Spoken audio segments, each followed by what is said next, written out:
Article 3, Section 4 of the 1987 Constitution provides, no law shall be passed abridging the freedom of speech, of expression, or of the press, or the right of the people peaceably to assemble and petition the government for redress of grievances.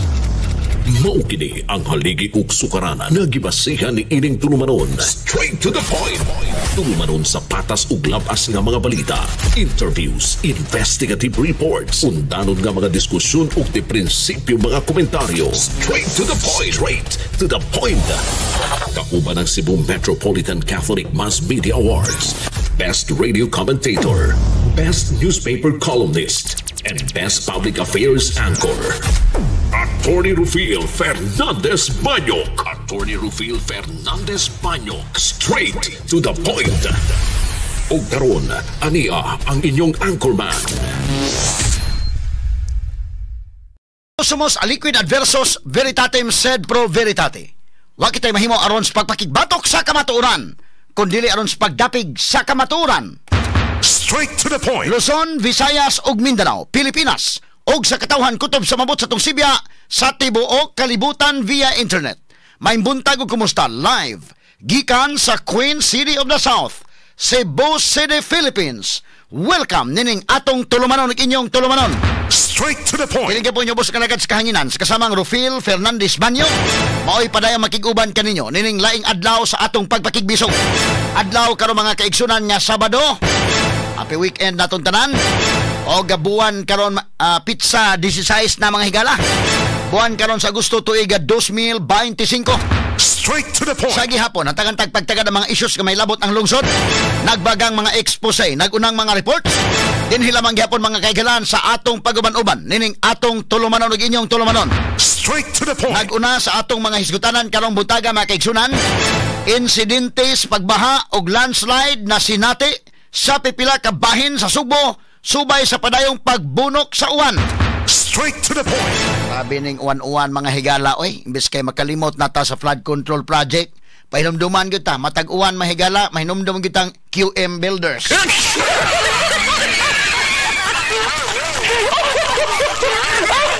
Di gyud malikayan, no? Og dunay mga issues mga kaigalaan nga matabunan ng mga issues o usahay malimot na ta mahigala.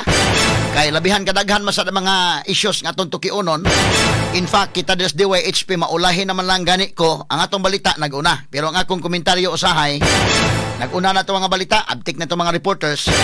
Dili pa ko maka-take up dayon, malangan kong take up kay pertin daghan na sa ato mga higala mga issues nga atong hatagag pagtagad. Ug unya kinini ang monang malimta na to usahay. Pero iniguan, ma-reminded ta mga higala, no? Mapahinumduman ta nga 414 flood control project ang gibubo diri sa Sugbo. Iagi ta lang sa pagkataw-katawa kay mo na gihingon nga di gyud malikan nga ato gyud mahinumduman. Ang 414 ka mga flood control projects mo na mangita tahain man ni sila. Asa man ning mga proyekto nga grabe man ato mga sinati nga baha.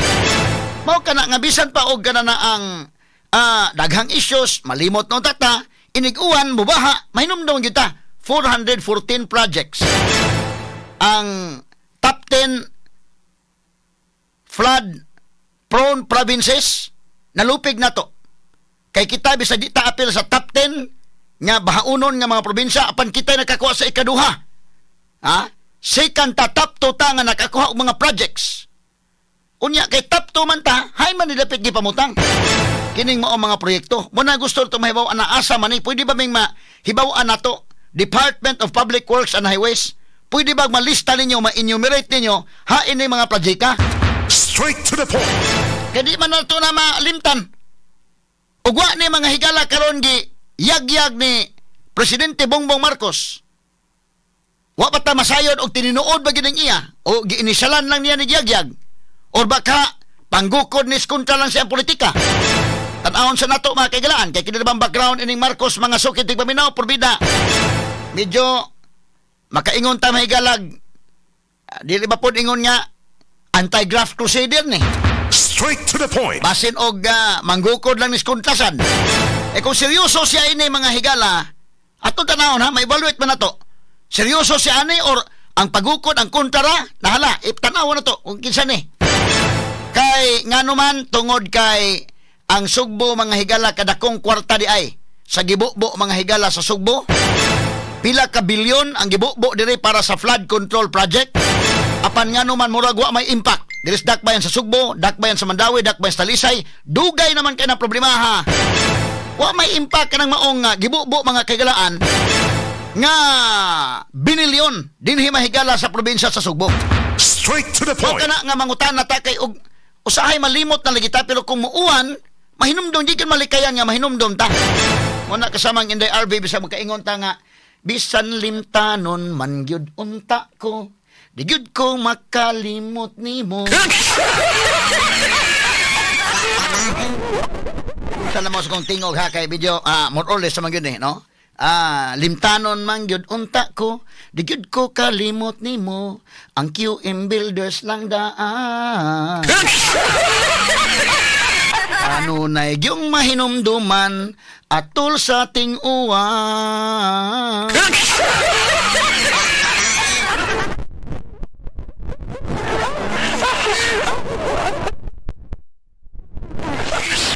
Sa lang yung mga kong tingog kay more or less sa mga gani. Di yun, sa pag unsa ka kalimtanon pero mahinumduman yun ba sa tinguan?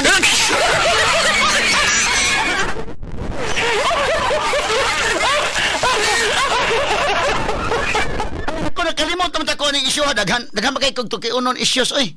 Pero gabi nag-uwan naman sagod. Nga pag-uwan, ni baha. Isyos ginoo ko.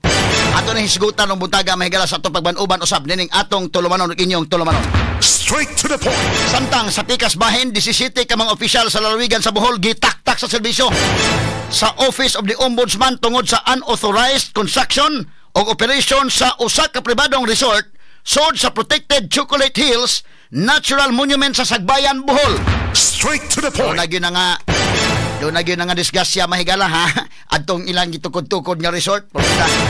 Nabitay usahay makigalaan niya gibutangan tong Chocolate Hills, gi-preserve man gud nan Chocolate Hills kay kinini ang naapil gud na mahigala sa mga wonders ba.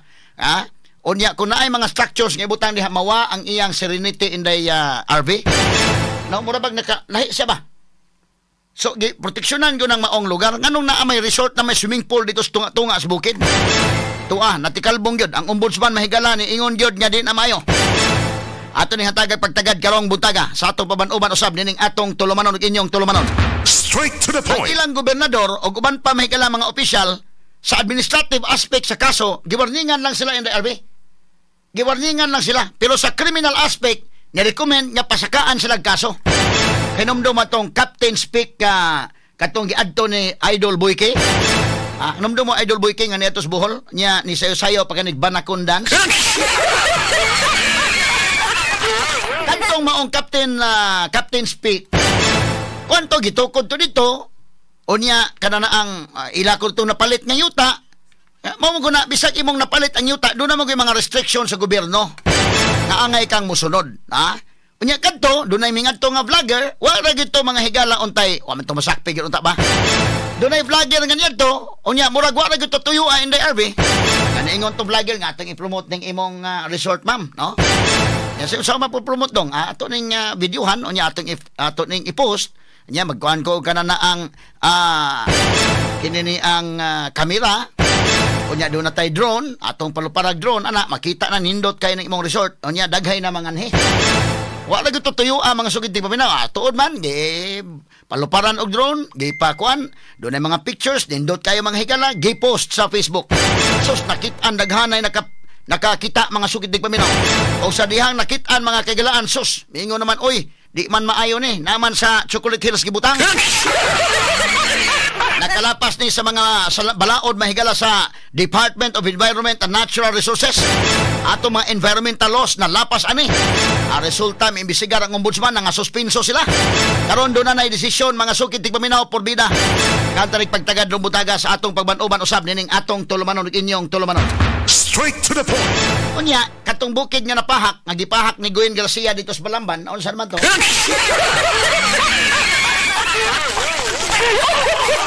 iya ko nung himuan mahigalag Kapitolyo dito wa ba to maapil og imbisigal sa ombudsman Kada ni pagtagad do butaga sa atong pamanuban usab ning atong tulumanon inyong tulumanon. Straight to the Kay bisan point. gud og imo na nang yuta nang naa, ibutang ta lang mo tukod gyud sa nang resort, ha? Pero dunay mga restrictions nga ipatuman ng gobyerno, labi na kanang area protected areas na. Na? Mawa ang iya mahigalang ang iyang pagka tourist destination, ha? Kung imo nang sagulan na diha, kay mutan-aw nature god ang gianha mga higala. Na maura po ni makonek nato nining issue diri mga kaigalaan sa Bantayan Island. Kini Bantayan Island ni amay gitukod nga building mga sukit tigpaminaw. Matod pa sa report nga ang Department of Environment and Natural Resources mi-issue og ECC Environmental Compliance Certificate diri mga higala sa Bantayan Island, Santa Fe. Kini Santa Fe mao ni pinakanindot mahigalag beach, no? Kanang Bantayan Island mga kaigalan mo tabok ka dito gikan diri sa may diri sa may mainland, mo tabok ka dito sa Bantayan Island. Nindot kay na mga nindot kay na mga dagat diha. Labi nang baybayon, ang pinakanindot og baybayon kanang Santa Fe o kana na ang Madridejos, tulo man kalungsod. Ang Bantayan mismo nga taon naa diha mahigala i-celebrate, naa diha sikat kay na tungod mga kagalaan sa Semana Santa. Nasa mga life-size nga mga images kung mag Semana Santa na mo na sikat ka na diha. But ang mga beaches po sikat ang Santa Fe mao ipinakasikat gyud og kining Madridejos. Karon dunay gitukod mahigala nga building diha. Nga ang gitugot sa DENR matod pa sa ilang ECC 3-story buildings lang. Gihimo mahigalang 11 man ka stories. Straight to the point. Una nga dunay kamanduan nga ipahunong. Tagad pagtagad karon mga higala. Unya ni tubag pod, in fairness mga higala ining industriya, mao man ni ang ilang kumpanya nga doon na po sa katarungan mahigala labot ani. Pero ang DENR mi insister nga ang atong pagpreserba sa isla ba na magutay kuan kay protected area man gud ni. Ha? Bisan pa og inyo nang yuta diha apan doon na tay mga balaod nga atong sundon pag-preserve sa area mga higala. Mao na sa Bohol ba? Sa bangkon kay DRB, amo man ning yuta o imo lagi nang nadapita pero dili pwedeng tukuran nimo kay atong gi-preserve ang Chocolate Hills. Mao ra nang istoryahan diri mga higala sa Bantayan Island. Na karon og nitukod lang mo 3-story buildings, wala problema kay may giingon sa ECC. Mo may sulti sa DENR mga sukid tigpaminaw. Apat ilang magipatuybo gyud bayo. 11 kandana mga sukid tigpaminaw. Portingil ngigan hindot ra ba ka pagka-building. Mo ni karo issue mga higala kay miingon ng Kapitolyo nga imbestigahon gyud. Straight to the point. Ato ning klarohon mga kaigalaan kay og mingon tag 3-story buildings ra ang ilang gitugot sa DENR nya may pataas gyud kag 11 sa to pa kining tawhana nga naghimon ini medyo dunay dako-dakong connection og medyo gamhanan ning tawhana kung maohon. Straight to the point. Nya atong nahibaw-an nga ang tag-iya da ini ni Puryabuyag gamhanan gyud itood. No, medyo muragwa kayo makapalagan na diha, ha? Kay kanhiman Presidential Assistant for the Visayas nga si Michael Dino. Straight to the point. Medyo gamhanan gyud to. Ato ning hatagang pagtagad mahigala si kinini ang Mike Dino mga sukid tigpaminaw. Di man ta matawag nato mahigala ginganlan man siya Mikey Mouse.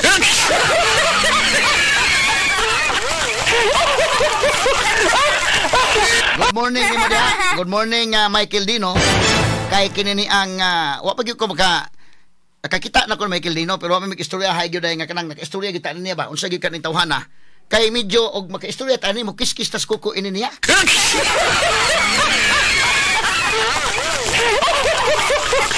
Di lang sa kita masangil dayon, no? With due respect mga higala kay gusto man ta nga og doon ako ebidensya dili tanan inyo kung tagaan nag ebidensya mabasa na to. Okay, but as of now, di lang sa kita mamasangil dayon, no? Dahil statement sa DENR, ang ato lang mga ngilngig ni Michael Dino kay panahon ni Duterte, siya mo ay Presidential Assistant for the Visayas, og igo-igo na human ang terminong Duterte, ni buylo magig maayo ang iya mga negosyo in the RB. Napalit niya Montebello Hotel, puting ngilngig gyud. Unya human nakatukod siya sa top sa mga higala og nadakong edipisyo da ngilngig ayo, no? Nya karon ang Bantayan Island sad nagtukod sa tog dako kay hotel mga kaigalaan nga ang gitugot sa DENR 3-story ra apan ang iyab 11 stories gyud. Daka kaingon nga medyo di ta mamasangil dayon pero kaingon di ka nga medyo ngilngig ning tawhana gyud.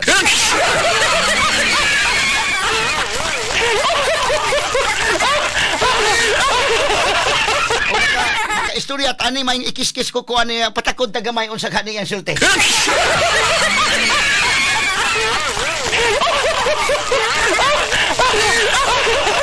Iman ka na may galag napalit yung Montebello Hotel. Napalit na ang TAPS mga kaigalaan perting nga ninduta na kayo. Ngilngig ka ng development sa TAPS di na pwede bilyon ang kantidad na nay. Ha? Nya karon ni ay Bantayan Island kini pila ka ning bilyon ba ka sa kantidad ani no? So pinana sa kabuylog kayo mga sukiti paminaw human siya nahimong presidential assistant for the Visayas panahon mahigalan Duterte unya human karon katos Duterte mga kaigalaan dito gusto mga kuano gusto to tinarong yun pero unsa ba kaniya mga tao sa ubosan mga sukitig paminaw nagtarong sa siguro pero doon natin mga pangutana sige di malikayan nga makapangutana ta ba nga ngano bang inaniman ka buylog yun si Mike Dino nya kini ni andita mo tuod dayon kay ang ato mahigalag nay makasulti nay makahatag tong ebidensya diha na ta mo discuss gyud but sa pagkakaron di ta makatuod dayon ana sa no di ta in fairness mahigalang Mike Dino pero makaingon ta nga kung pinagkikita sa Mike Dino may makakiskis ta siyang kuko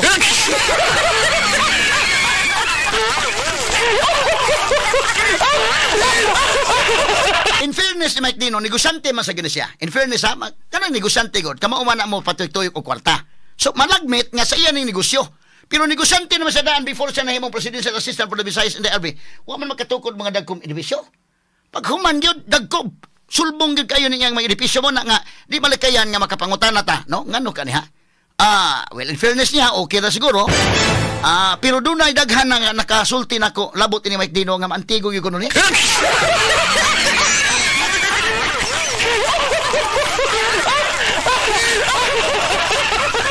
daghan na mga nasulti nako ako di ko basta-basta mo tuo gyud ayon kay pila gud kabuk nasulti ka na Mike Dino ka mao gyud na antigo na kaya nako kaingon sad nga samtang dili pa kunya matagaan sa saktong ebidensya na kutob gyud ta sa pag-ingon nga negosyante man siya mantigo gyud siguro sa negosyo no unya nga to lang nga kinini ang mayon ta og kakiskis ta sa ang kuko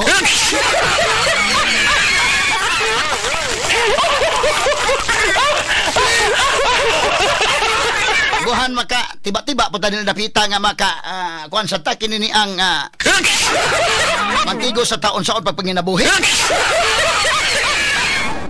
pero nga to lang nga kini ato panginabuhi nga kutob lang sa tinarong lang yun no manang atong pangutan-on baka siya nga unsa man ngilngig gyud mo no pwede ba ni nga matuluan mi nimo diri sa DYHP o kanana ang ato sa palikturon in the RB ako patapukon ni ako mga staff diri sa DYHP ba magtapok taon niya atong imbitaron sa Mike Dino nga may muliksyon na to day nga unsaon ni nga mo asinso to ba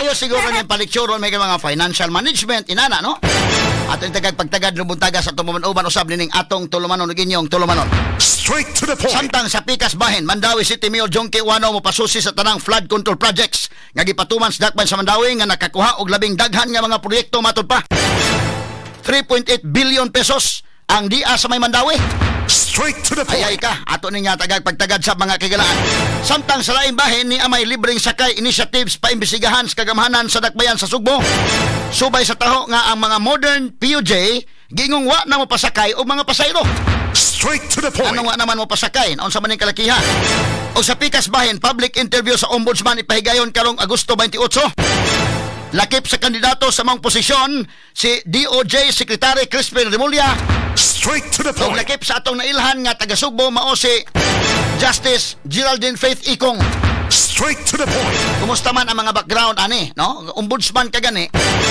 kanang doon nagi kay maayong record anti-graft crusader ka so ang ato ini wa man ta kaila ining uban so ang atong nailhan ini kining ang uban siguro kaila mo pero sa ato dinhi kasagaran nga nakaila kinis Crispin Remulla kaila magitaan kay DOJ secretary man ang ayan ba ning ibutang pagka-ombudsman ikaduha nga nailhan nato kay taga Sugbo si Justice Geraldine Faith Ikong ang ayan ba ning ibutang sa ombudsman o ni ang dakong pangutana kay kung ombudsman kinanglan nga hashasan yun na nga doon naging kay record ba nga tarong ka nga pagkatao ligdong ka o di ka gusto yun o korupsyon mo ganay importante diha nga ma-ombudsman ka nga kanabang lisod man kayo para nako lisod kayo kung anti-graft crusader ka nya ikaw mismo doon na kay problema Straight to the point. doon na kay problema panalitan o dili inana kaligdong ang imong background medyo lisod kayo sad no Pero in fairness, ini mga kandidato, wa man ta kaila ini nila kung sa ilang mga background, mga sukit di paminaw. So ang ato lang ini mga ngan nga medyo tunog, kini ni ang nga ni Crispin Remulla, tunog yun eh. O of course, ang nga ni Geraldine Faith Ikong, tunog kay taga-Sugbo man, no? Sa ato ni sa tagag-pagtagad, mga kaigalaan sa tubawan-uban usab nining atong tulumanon, inyong tulumanon. Straight to the point. Samtang pagpatuman og drug testing girekomendar ni Senador Vicente Soto III. Subay sa taho nga dunay nalambigit nga usa ka staff sa Senado paggamit og marijuana. Straight to the point. Yawa mga higala, Senado na ha. Ato ni hatagag pagtagad subs tumaman-uman mga kaigalaan ning atong tulumanon ug inyong tulumanon. Straight to the Ug point. samtang sa pikas bahin paimbestigaran sab kinsa ning mga politiko nga nidawat mga higala og amot gikan sa mga kontraktor sa gobyerno. Mga contractors nga ni amot atol sa eleksyon, ingon ang kumilik nga di na pwede. Nga doon na sa'y kontrata sa gobyerno, unya sila mo amot sa politika. Adi gina pwede, pero tanaw ko, dugay naman ang gihimo mga kaigalan, sikito-sikrito lang. Straight to the point. Kaya ang kanang mga kontraktor, siyempre, mo amot gina mga higala, kaya inigabot sa panahon, inigabot nga mulingkod na kanihang dapita, da ang mga kontrata, adto puntog pa nila. Straight to the Ato point. ni tagag pagtagadong buntaga sa mga higala sa atong pabanuban nining atong tulumanon, inyong tulumanon. Straight to the point. Iniuguban pang mga isgutanan nyo mabati, exclusive over DYHP RMN Cebu. 612 sa dial sa inyong mga radyo sa 93.9 IFM.